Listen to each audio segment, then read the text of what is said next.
And welcome to Victoria Rumble Room, a show on the island that likes to cast its lens around Greater Victoria, British Columbia, Canada, and the wider world. I'm Robin Adair, and nearby, my co-host with the most, John Jurisic. And John, a center of attention right now in BC, directed towards housing. Robin, you know what's interesting is that it feels like it's recent, we're now having some discussion around the lack of housing for most of our society. That's not the case. This has been hanging around us for a better part of a decade. Okay, a decade. Thank goodness it's finally percolated to the top of everyone's issues. But in BC, it's clear that Eby government finally sees this as a key issue heading into the 2024 election year. So they ran through legislation as they cut off debate and ended the fall session. This BC housing legislation will do the following: restrict short-term rentals, permit multiplexes on single home lots, relax municipal zoning permit requirements, and support increased density in areas near public transit. The province is promising 130,000 new homes, bless their hearts, over the next decade, and promising that the cost of homes will drop as the inventory increases. Bless their hearts times two. Big promises, Robin. They are big promises, and they're going to be hard to meet. However, I do believe that the David Eby government believes this is a winning strategy for next year. There are really three major issues that British Columbians are certainly paying a lot of attention to and will be key election issues. One of them is healthcare. One of them is the terrible situation downtown with crime and homelessness. And the third is housing. Now, with healthcare, a lot of money's been poured into the healthcare system. They're trying very hard to bring in more doctors, more training of doctors, but there still are 1 in 4 British Columbians without a family doctor, still big waiting lists at the intake of a medical office or at emergency. And so people are not happy. It'd be a tough thing to campaign on. And the same thing, I guess, could be said for what's going on in our streets, where we have drug addiction, we have homelessness, we have mental illness. Yeah, there's programs, there's lots of talk, lots of special groups have been brought in, task force, but it's hardly been solved. There's hardly a solution, very difficult to campaign on. But then on housing, by moving the municipalities aside and saying, we're not going to allow you to step in the way of deciding what should go up in your municipality. We're going to fast forward and fast track. By next year, the Premier and his government can point all over the province to places where they're having success in getting buildings going and getting people into homes. And a lot of people right now are wondering, well, boy, this is heavy-handed. But I think the NDP is taking the point that people want to see change and are going to be prepared to turn a blind eye to this. We'll see if that happens at the polls, but I think this is the gambit that David Eby is following. Robin, bang on. There's no question that housing is a red-hot issue and has been. And promises to solve housing affordability at this time are crossing party lines. A few months ago, PM Trudeau said housing wasn't a federal responsibility. Well, he got a lot of flack for that comment, deservedly so. And now the Liberals are scrambling with promises to make more money available for new homes and rentals. He needs to take action because the party of Conservatives have begun an aggressive new campaign, which is getting a ton of attention. Something new and strange has happened in Canada. Canada is sitting on probably one of the largest housing bubbles of all times. Something we haven't seen before. An entire generation of youth now say they will never be able to afford a home. This is not normal for Canada. We've got students who are living in their vehicles because they couldn't find a place to live. Tens of thousands of Canadians could default, Moshe, on their mortgages. And are we looking at that kind of nightmare scenario. After generations of affordable and stable Canadian home prices, it now takes 66% of the average monthly income to make payments on the average single-detached Canadian house. Given that most of the remaining 34% of the family paycheck is taken up by taxes, there's literally nothing left for food and recreation. And that all assumes that you have enough for a down payment to get the mortgage in the first place. Saving up for that down payment in Toronto now takes an average of 25 years. Like all countries, we've always had problems. Throughout Canada's past, though, almost anyone who got a job could save up and buy a home by their mid-20s. When did all that change? About 8 years ago. Well, housing is certainly on the mind of municipalities. Any municipality over 5,000 residents now, the province is saying you don't have final say on development in your communities. It's going to be based on new structure and new legislation from Victoria. And a case in point is what's going on in Oak Bay. And Oak Bay Council has been indicating that they are willing to support what's going to be happening. It's a proposal for a 6-story, 400-room student residence for Camosun College. It'll be on Foul Bay Road at the Lansdowne campus of Camosun College. And Camosun have been working very hard on student housing for a number of years, over a decade, and they certainly hope to move forward with this proposal as soon as they get a thumbs up from the government in terms of funding. And that's what they're waiting for. Camosun has been proactive, not preactive on a number of fronts, haven't they? They also hope to eventually bring student housing to their interurban campus as well. Meantime, after the college backed away from the backers of a major movie sound studio development recently, Camosun is keen to find new partners and optimistic that these facilities will be built and a major film school will become a reality. Wouldn't that be great for the region? Meantime, the island's film industry continues to pick up steam in the wake of the pandemic and the Hollywood writers' strike. Here to tell us more about all of that is Kathleen Gilbert, the Film Commission CEO. Let's zoom her in. Now, joining us in the Victoria Rumble Room, we're so pleased to be joined by Victoria's Film Commissioner, Kathleen Gilbert. How are you doing, and welcome? I'm doing great. Thanks very much for having me, John. Oh, totally. It's our first interview with you, and I'm so glad to be able to get to understand what I think is a very critical and vibrant industry in the Lower Vancouver Island. So we want to get a pulse of the film industry on the island. First, can we quickly review what's happened since the advent of the COVID pandemic? How actually healthy is our South Island industry? Well, I think we were one of the few industries, John, that did better during COVID. You know, people were at home, they were locked down, they were watching television, and their need and desire for content was overwhelming all of the streaming services. So production was happening at a crazy speed. We had the busiest, I think the busiest year ever, and or at least pretty close to it. So it was a good year, a good 2 years, actually. A lot of us were working at home, including those of us at the Film Commission, but we were able to land a lot of shows. And, you know, they put in such amazingly good protocol for working safely with COVID on set that I think all of the crew felt very, very safe, although it was very expensive for production to put in those COVID protocols. But it was great. I mean, we had 2 record-breaking years in a row. And how much is a record-breaking year in your commission?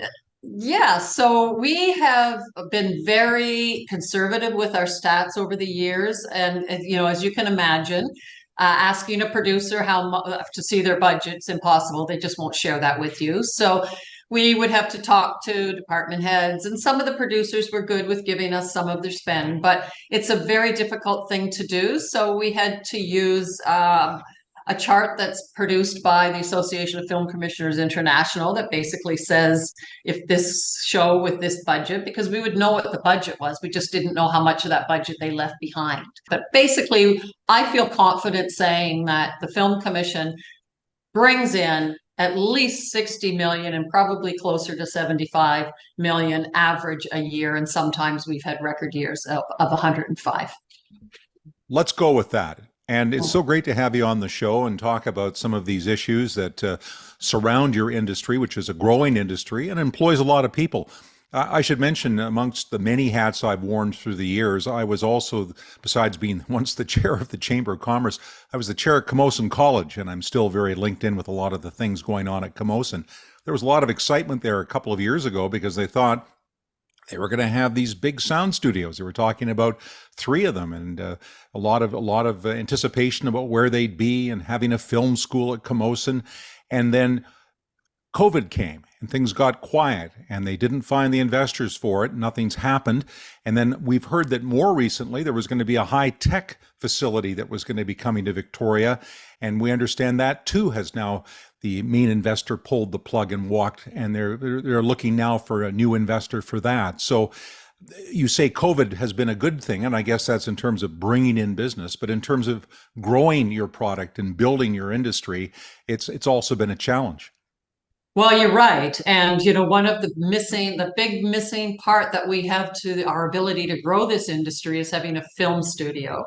We cannot reach our full potential in this region unless we have a film studio. And we love all of the movies that come here. We have to land 40, 50 movies a year to bring in that kind of direct spend that I mentioned earlier, where one big studio production could bring in almost that in itself. So if we could have these really big Hollywood budget shows here that we're spending, 40 or $50 million each show, if you can imagine then what our potential would be. So we are missing that ability to reach our potential, as I said. And yes, you're right. COVID has had an effect on how quickly I think we're moving forward with our film studios. I mean, is there something in the works? Is there something that's around the corner? I mean, I know you're on the phone all the time with film companies to bring business here. Or is there somebody on the phone all the time with investors or big players that might come here and might be tempted to invest in a big way in Victoria? Yeah, we just did an LA trip, and we were hoping that we would be able to convince one of the big. We met with five studios, and they're all coming out of not just COVID, but an economic downturn and challenging times. And some of them have other priorities right now. London right now, the UK is really big. I hate to say it publicly, but they have amazing film tax incentives. Our tax incentives are very, very good. But we always have to be on top of those, because that's all it will take is a jurisdiction to come up with better tax incentives than us, and they can steal our business. So one studio is very focused on building studios in the UK, another one in New Jersey. But we did find some interest, but nobody was willing to sign on the bottom line. That if you build it, we will come, sort of thing. So I think we're going to have to build it, and then we're going to have to get them to come. So we're really hoping that that's going to happen in Langford within the next 6 or 8 months, where they'll at least put a shovel in the ground and perhaps at least get one soundstage built. That's not going to be enough. Every single studio and streaming service we met with in LA said they need at a minimum 2 and usually 3 sound stages. And that's why Camosun designed theirs the way they did, was because whenever we get asked for sound stages, we get asked for a minimum of 20,000 and sometimes up to 100,000 square feet of studio space. So, a 18,000 foot soundstage is not going to be enough. It'll help us, but it's not going to solve our problem of the missing studio. Many folks over time have often asked, John, what is it you do? What is it you do, John? You're involved in this and that and this. And actually, I've been involved with training and human resources and that type of activity for the better part of 25 years. So I am sort of acutely aware that to run a successful film industry, you need highly trained people. And you need a lot of them. And I'm sure COVID and opportunities in other parts of the province and the country have depleted Victoria's stable and source of talent. How much work lies ahead for you and others to get now people trained up to do these important jobs? You're right. I mean, we do need to build our crew base. But we do have the biggest crew base outside of the Lower Mainland. So we have about what we call 3 deep, which means we can crew up 3 productions at the same time. I mean, there's certainly creatives that they're always going to bring from afar. That includes even when they're shooting in Vancouver, they often will have a director from the LA or a European country or something, right? So we'll always have a need to put some people up and pay per diem for some people. But we're getting very close to being self-sufficient when it comes to crew. But we still know that we need to continue to grow that as well. Because once the film studio gets here and the big guys come, they're going to need bigger crews as well. So we've been working with Camosun College to develop some micro-credential courses. I teach one of them. I just finished last weekend teaching the production assistant micro-credential course. They have plans to do hair and makeup and grips and electrics. So all of that is in the works. And we're hoping to roll that out certainly before the Camosun College film studio even breaks ground, because once the studio's open, we need all of those people. The Film Commission holds a career job opportunity career fair every year.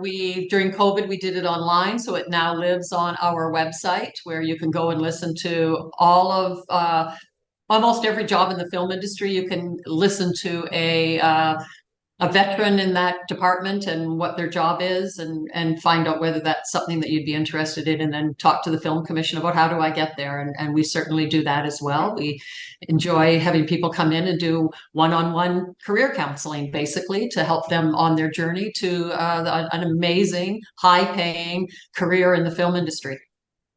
Well, we'll really cross our fingers that we can have something good happen for Camosun College, both with the sound studios that are projected for Interurban Campus and the sound studio they're hoping to bring in to that grounds that was formerly Western Speedway in Langford.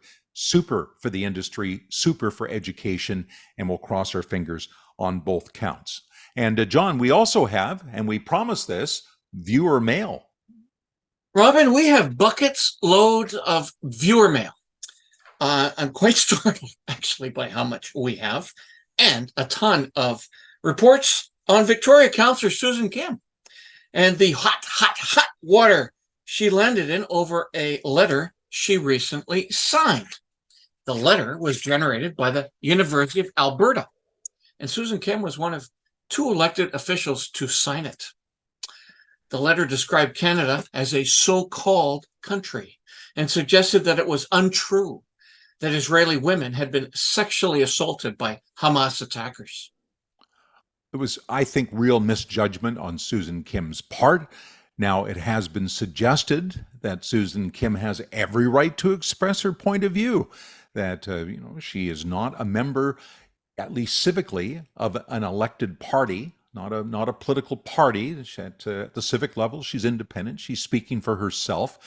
I would suggest that at Victoria City Hall, there very clearly is a slate. It's NDP backers. The mayor, formerly an NDP staffer. I would say it's clearly an NDP slate, whether you want to call it that or not. And I think Susan Kim was letting her own team down by going too far out on a ledge on that particular issue.